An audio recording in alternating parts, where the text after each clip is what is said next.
Hello class, welcome to CN357, the web version of legal aspects of construction. My name is Evan Lucas. I will be your instructor for this course. This video is really just to walk you through the overall layout of the EduCat shell, which is our course management system. If you've had me in class before, it's very similar to other courses. Different modules are obviously set up very differently just based on what the actual content requires. I'm not going to walk through all of these documents here. I'll leave that up to you, but you can find in your general information section at the very top your syllabus, so make sure you follow along with that. There's a proposed course calendar as well, which kind of shows you all of the due dates and when different modules will be open and what sort of the content would be of those different modules as you're moving forward, just to help prepare with what's to come next. Just with like any other course that we have in this online program, we try to be as flexible as possible to make sure that it accommodates for your schedule. We do have obviously due dates for everything just to make sure that you're staying along with what has to be done with class.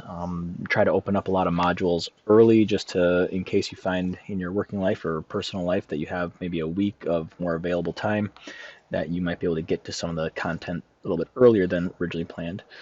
If there's any kind of issue with, you get swamped at work or any kind of thing in your personal life, you can't really, keep up a little bit for maybe a week and you miss some due dates, don't worry so much about it. Just make sure to keep open chain of communication. Let me know what's going on. Again, those due dates are mostly just guides to keep you on track with where you should be.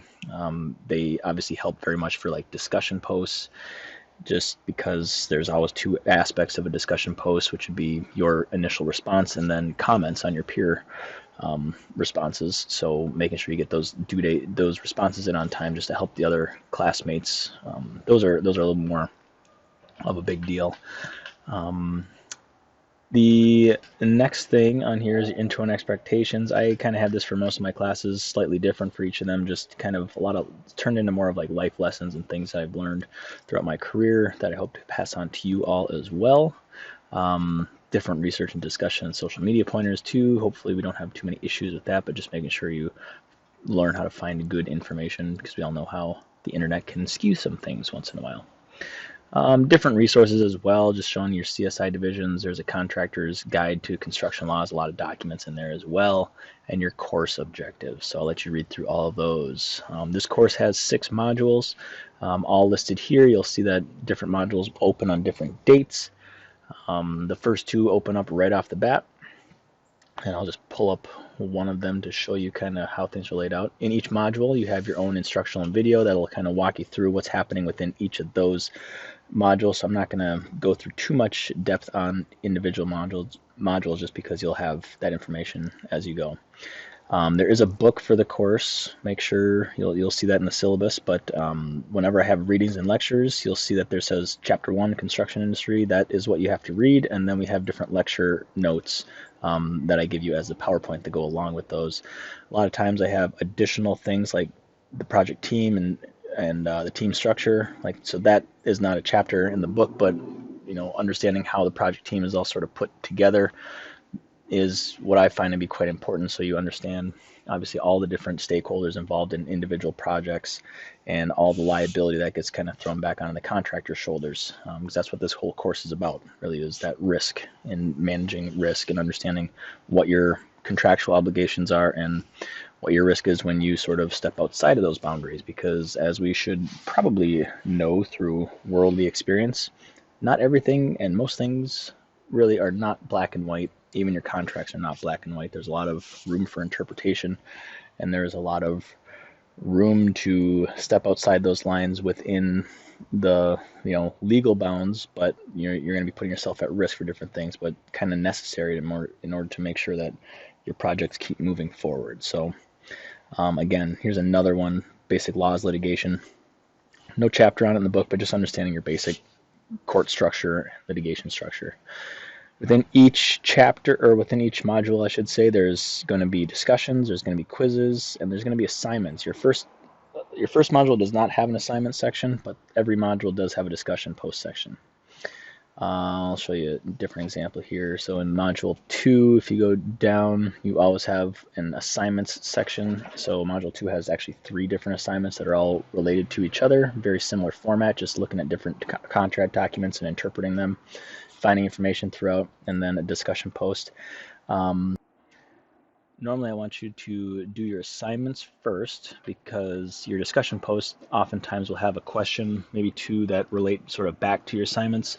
What I find to be really important, especially in this class, is the feedback. And once you get feedback, and especially using work experience or other personal life experience from your peers, to sort of bounce ideas back and forth off each other, that's where you get a little bit higher level of education. That's what we're trying to go for. So I find that the feedback piece of any kind of assignment or quizzes or anything like that is a much better learning tool than actually doing the work itself, because that's where I feel like most of that learning takes place. So again, just make sure to take a look at what discussion post asking you to do, and if for instance you do have to do the assignment first, just follow the instructions as you're going. General requirements is module 3. I don't know if there's anything in particular. I'll talk about your individual assignments and stuff within those modules. This discussion post's a little bit different. There's multiple parts to it, multiple quizzes in that one because there's a lot of specific content. Module 4 is where you get a little more in depth, and this is where you will have a group project. There you'll be doing scope writing, so a little bit less content overall as far as like lecture material goes. When it comes to the assignment, you're going to have 2 parts. You're going to do an individual scope and then a project with a group to create a full scope of work for an entire project, and we'll be using the Dome Football Center plans and specs for that one. This one has its own instructional video as well. Discussion post, this one's a little bit different of a discussion post too, because we're getting into an actual case study with subcontractor management issues.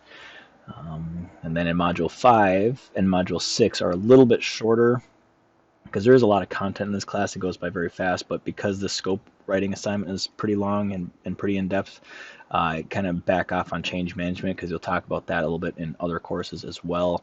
So mostly just discussion post stuff and quizzes, no assignments in this module, and the same thing's going to be true for your ethics and dispute resolution. We'll just have discussion posts, again, another case study, and then a quiz. So no assignments those last 2 because you'll be working on that group project.